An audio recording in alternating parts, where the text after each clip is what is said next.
வணக்கம். இன்னைக்கு நாம சாஃப்ட்வேர் டெவலப்மெண்ட்ல யூசர் ஸ்டோரிஸ பத்தி கொஞ்சம் பார்க்கலாம். குறிப்பா நீங்க உங்க ப்ராஜெக்ட் நோட்ஸ்ல குறிப்பிட்டிருந்தீங்களே அந்த இன்வெஸ்ட் டெக்னிக், ஆமா. அத வச்சு யூசர் ஸ்டோரிஸ இன்னும் சிறப்பா எழுதலாம்னு கொஞ்சம் ஆழமா பேசலாம்னு இருக்கேன். இது நம்ம ப்ராஜெக்ட் டாஸ்க்ஸ்ல இன்னும் கிளாரிட்டியோட இருக்க உதவும் இல்லையா? நிச்சயமா. நல்லா எழுதின யூசர் ஸ்டோரிஸ் எஜைல் ப்ராஜெக்ட்ஸ்ல ரொம்ப ரொம்ப முக்கியம். அது இல்லைன்னா டீமுக்கு என்ன செய்யணும்ன்றதுல ஒரு தெளிவே இருக்காது. உண்மைதான். வேலையை சரியா முடிக்கிறதுக்கும் அது உதவும்.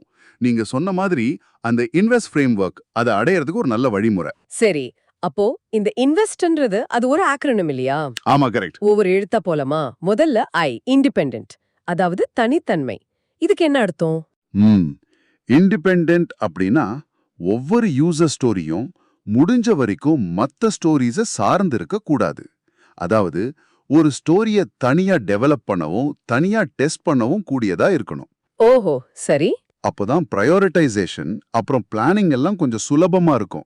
இல்லனா டிபெண்டன்சிஸ் ஜாஸ்தியாகி ஒரு சின்ன வேலையை முடிக்க கூட ரொம்ப நேரம் இழுக்கும். புரியுது. டிபெண்டன்சிஸ் கம்மியா இருக்கணும். சரி, அடுத்தது என் நெகோஷியபிள், பேசி தீர்க்க கூடியது. இது ஒரு ஃபைனல் கான்ட்ராக்ட் இல்லன்னு உங்க குறிப்புல ஒரு பாயிண்ட் இருந்துச்சு. அது கொஞ்சம் விளக்கமா சொல்லுங்களேன். ஆமா, அது ரொம்ப முக்கியமான ஒண்ணு. யூசர் ஸ்டோரின்றது ஒரு கல்வெட்டு மாதிரி கிடையாது. அது ப்ராடக்ட் ஓனருக்கும் டெவலப்மெண்ட் டீமுக்கும் நடுவுல ஒரு டிஸ்கஷனை ஆரம்பிக்கிற ஒரு ஸ்டார்டிங் பாயிண்ட் தான். சரி. ரிக்வயர்மெண்ட்ஸை பத்தி பேசுறதுக்கும் அதை எப்படி இம்ப்ளிமெண்ட் பண்ணலாம்னு யோசிக்கிறதுக்கும் தேவைப்பட்டா சில மாற்றங்கள் செய்யறதுக்கும் இடம் கொடுக்கணும். கொஞ்சம் ஃபிளெக்சிபிளா இருக்கணும். ஓகே, அப்போ கொலாபரேஷன் ரொம்ப முக்கியம்னு சொல்றீங்க. அடுத்ததா வேல்யூபிள், மதிப்புமிக்கது. இது பேர்லயே அர்த்தம் இருக்கு. யூசருக்கோ இல்லனா பிசினஸ்க்கோ ஒரு தெளிவான மதிப்பு அது கொடுக்கணும். கரெக்ட்.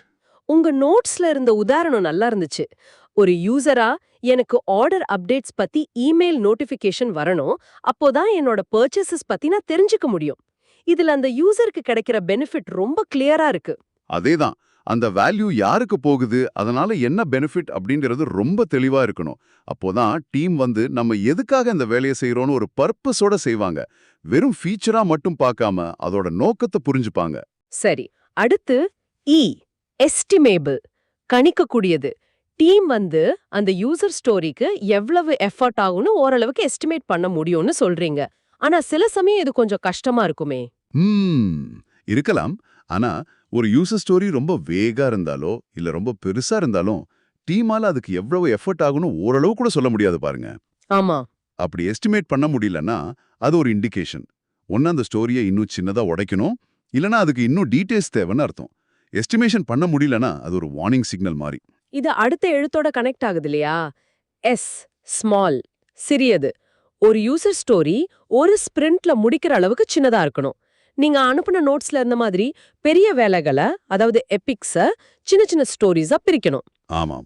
உதாரணத்துக்கு யூசர் அக்கவுண்ட்ஸை மேனேஜ் பண்ணணும் அப்படிங்கிற பெரிய விஷயத்த யூசர் அக்கவுண்ட்ஸ் உருவாக்கணும், யூசர் பெர்மிஷன்ஸ் வழங்கணும் அப்படின்னு சின்னதா பிரிக்கலாம். கரெக்டா சொன்னீங்க. சின்னதா இருந்தாதான் ஒரு ஸ்பிரிண்ட்ல முடிக்க முடியும், சீக்கிரமா யூசருக்கு கொடுத்து ஃபீட்பேக் வாங்க முடியும், வேலையும் மேனேஜபிளா இருக்கும். பெரிய ஸ்டோரிஸ் இழுத்துக்கிட்டே போகும். கடைசியா டெஸ்டபிள், சோதிக்க கூடியது. அந்த ஸ்டோரி சரியா வேலை செய்யுதா, நம்ம எதிர்பார்த்த மாதிரி இருக்கான்னு சோதிக்கிறதுக்கு தெளிவான அக்செப்டன்ஸ் கிரைட்டீரியா இருக்கணும். மிகச்சரி. பாஸ்வேர்ட் ரீசெட் உதாரணம் சொன்னீங்களே, இமெயில் போகணும், அந்த லிங்க் வேலை செய்யணும், தவறான லிங்கா இருந்தா எரர் மெசேஜ் வரணும். இது மாதிரி கிரைட்டீரியா முக்கியம் இல்லையா? நிச்சயமா. டெஸ்டபிள் இல்லைன்னா அந்த ஸ்டோரி எப்போ டன் ஆகும்னே தெரியாது. டெவலப்பர் என்ன செஞ்சாரு, டெஸ்டர் என்ன சோதிக்கணும்ன்றதுல ஒரே குழப்பமா தான் இருக்கும். தெளிவான அக்செப்டன்ஸ் கிரைட்டீரியா இருந்தாதான் கடைசியில யூசருக்கு ஒரு நல்ல தரமான ப்ராடக்ட் கிடைக்கும். அப்போ இந்த இன்வெஸ்ட் கிரைட்டீரியா எல்வன்னே ஒன்னோட ஒன்னு சம்பந்தமா இருக்கு. உங்க குறிப்புகள்ல இருந்து பார்த்தா இத ஒரு செக்லிஸ்ட் மாதிரி யூஸ் பண்றது யூசர் ஸ்டோரிஸை ரொம்ப பவர்ஃபுல்லா மாத்தும்னு நல்லா புரியுது. இங்க கவனிக்க வேண்டிய ஒரு விஷயம் என்னன்னா, இந்த எல்லா கிரைட்டீரியாவையும் முடிஞ்ச வரைக்கும் ஃபாலோ பண்ண முயற்சி செய்யணும். 1-2 மட்டும் பார்த்துட்டு விட்டோம்னா பின்னாடி டெவலப்மெண்ட் ப்ராசஸ்ல சிக்கல்கள் வர வாய்ப்பு அதிகம். சரிதான். உதாரணத்துக்கு நெகோஷியபிள் இல்லைன்னு வச்சுக்கோங்க. ரிக்வயர்மெண்ட் சரியா புரியாம தப்பா டெவலப் பண்ண சான்ஸ் இருக்கு. ஸ்மால் இல்லைன்னா ஸ்பிரிண்ட் பிளானிங் பாதிக்கப்படும், டெலிவர் பண்றது தள்ளி போகும். நீங்க சொன்ன அந்த இமெயில் நோட்டிபிகேஷன் உதாரணத்தையே எடுத்துக்கிட்டா கூட அது இந்த எல்லா செக்ஸையும் ஓரளவுக்கு சாட்டிஸ்ஃபை பண்ணுதான்னு பாக்குறது நல்லது. அப்பா இந்த இன்வெஸ்ட் என்பது யூசர் ஸ்டோரிஸை மேம்படுத்துறதுக்கு ஒரு எளிமையான ஆனா ரொம்ப பயனுள்ள ஒரு ஃப்ரேம் ஒர்க்.